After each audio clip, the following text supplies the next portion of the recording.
Hello everyone, and welcome to I Was a Teenage Exocolonist. This is a game that I've been very excited to play, so let's begin.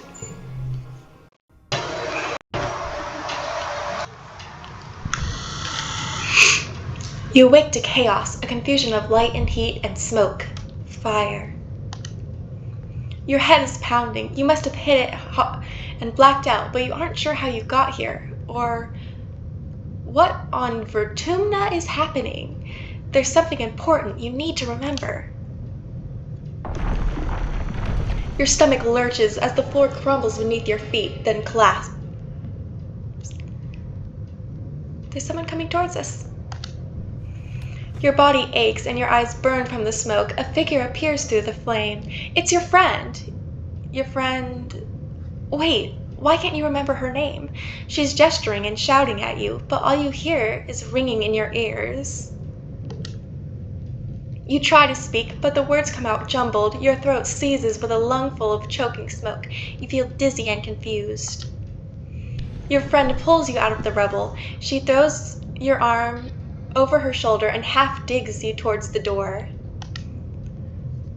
Through it, you see deep, eerie twilight, dark blue and cold against the heat of the fire around you. Glow season. It's pretty out there. Oh, what's that?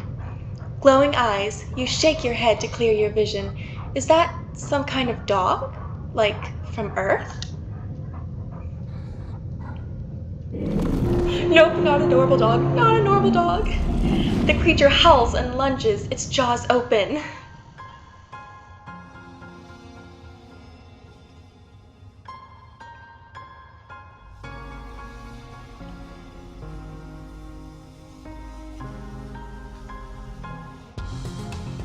I was a teenage exocolonist. Oh, where's the spaceship? You are born on the Stratospheric, Earth's first colony ship, halfway through its 20-year voyage to a wormhole at the edge of the Solar System. Your parents run the hydroponic gardens, which make the fresh air and vegetables for the ship. Like the other colonists, they bravely chose to make this one-way journey to the uncharted planet Vertumna 4, in the hope they could escape Earth's troubles.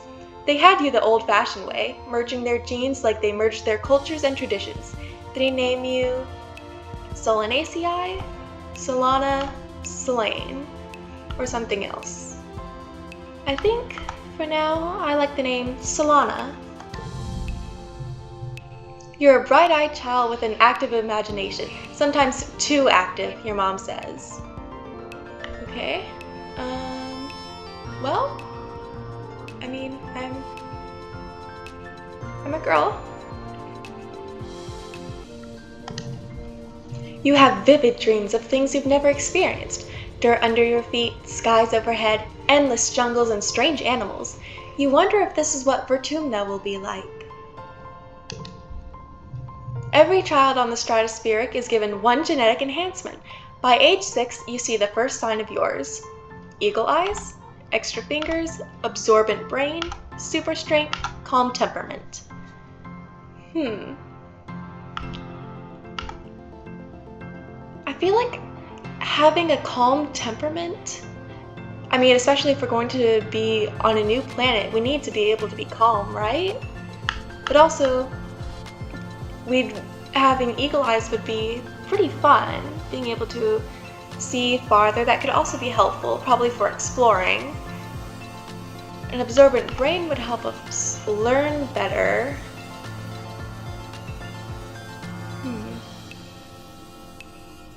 Solana. What is your genetic enhancement?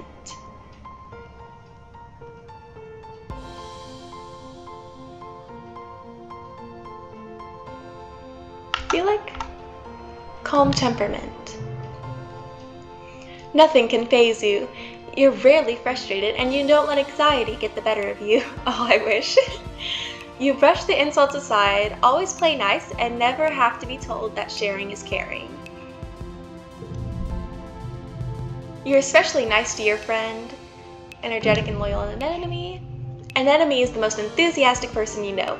Your favorite memory is the time she taught you how to play zero-G sports ball after class. She never means to get you into trouble, but somehow you always seem to find it together. I think, is Anemone the friend who is pulling us out of the rubble before? Tough and gentle Cal? Cal is a sweetheart, always ready to lend a hand or play a game. He and Tammy are just as inseparable, so it's almost like you have two best friends instead of just one. Cal teaches you how to take care of all the classroom plants. Your parents are very proud of both of you. Bold and confident Mars. Mars is a natural leader. Whenever you're all playing together, Mars is the one who comes up with all the ideas. She can be a little bossy, but that's part of her charm. She always organizes fun stuff for the kids after class. You're both founding members of the secret Fun Times Club. Quiet and adventurous Dees. Unlike his studious twin sister Tangent, Dees sits at the back of the classroom and doodles on his holopalm. You bond while cracking jokes about weird diagrams in your textbooks. His quiet nature and morbid curiosity makes him somewhat of a loner, but at least he has a friend in you. Studious and mature Tangent sits right up by the front of the holo projector and always has her hand in the air. She and her twin brother Dees drifted apart when she started genome treatment to make her body conform to her gender. Today, Tang is the girl you knew she always was, but her relationship with Dees is worse than ever. Shy and sweet Tammy. Tammy is the kindest person you know. She idolizes Antecedent and is always following her around, helping her with the babies or learning how to cook. She has the best snacks at recess and always shares, especially with you and Cal. She and Cal are just as close. It's like having two best friends. I think either Tammy or Cal. I think we'll go with Tammy. Yeah, Tammy. You're 10 years old when the ship finally reaches the wormhole. Professor Hal says it's like a doorway to the other star systems, with the planet Vertumna 4 on the other side. You run emergency drills for months to prepare. When the day finally comes, it starts to rumble, then things start to slide off the tables. You hurry to gather near the escape pods, just in case. The emergency area is crowded with families. It's going to be fine, Solana, your dad soothes. We'll be through the wormhole and down on the planet before you know it, just like we've practiced. Your mom gives him a sharp, worried look. Red emergency lights switch on as the sirens begin to sound somewhere in the distance. You try to breathe slowly like you were taught, but you're very scared. You look out a porthole, the stars are gone. When you're frightened, you get in touch with your emotions or think of a game to play. If my special ability is being calm, then probably getting in touch with my emotions. You bawl like a baby. It feels good. You aren't the only one. Nearby, your classmate Tammy has tears streaming down her cheeks.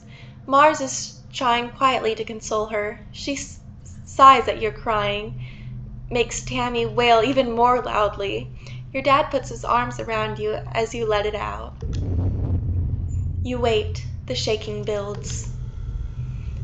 Then everything starts to get very weird. The hallway stretches, and you're stretching too. Your arms feel impossibly long. Your head feels like it's slowly filling up like a balloon and contracting down to the size of an atom at the same time. Is this the wormhole? You hear distant, ominous squeals of metal giving way as the ship shudders and lurches in slow motion. The weirdest part is the sense of déjà vu. You're sure this has happened to you before, and you know, somehow, that everything is going to be okay. The shuddering reaches a crescendo. You hear an impossibly loud crunch, and feel weightless for a few seconds before gravity slams you back against the wall, head first. You black out. As you slip unconscious, you feel yourself twisted out of time. It's today, yesterday, and tomorrow all at once. and more than just one tomorrow. Lots of them. Different tomorrows. You find yourself in a place that you know from your dreams, tilled fields, dramatic rigs, and a stranger, but also not a stranger, grinning as she grabs your hand. "Hurry up," she says. "I'm not going to let you miss this." Is that Mars? Distantly, you can feel the ship's shaking has stopped, and you hear your parents' worried voices. Feeling safe, you slip further into the warm embrace of the stars. You drift. Gradually, your consciousness reforms. You wake up in the medbay. The medbay under you plays a soft tone, and an automatic voice speaks. 2 weeks have elapsed. The patient's cranial injury has completed healing. They may now be safely discharged. As the fog lifts from your head, you realize something seems different about this room. It's so bright. You try to focus on the window. Something is definitely different. The sunlight? Because it's bright? Instead of the familiar blackness of space, bright light from the twin blue and yellow suns is streaming through the windows. You peer out and see fields of glass-walled domes and wall rigged by giant mushroom-like trees. There are construction materials everywhere and people walking around outside on the ground. You better get out there and join them.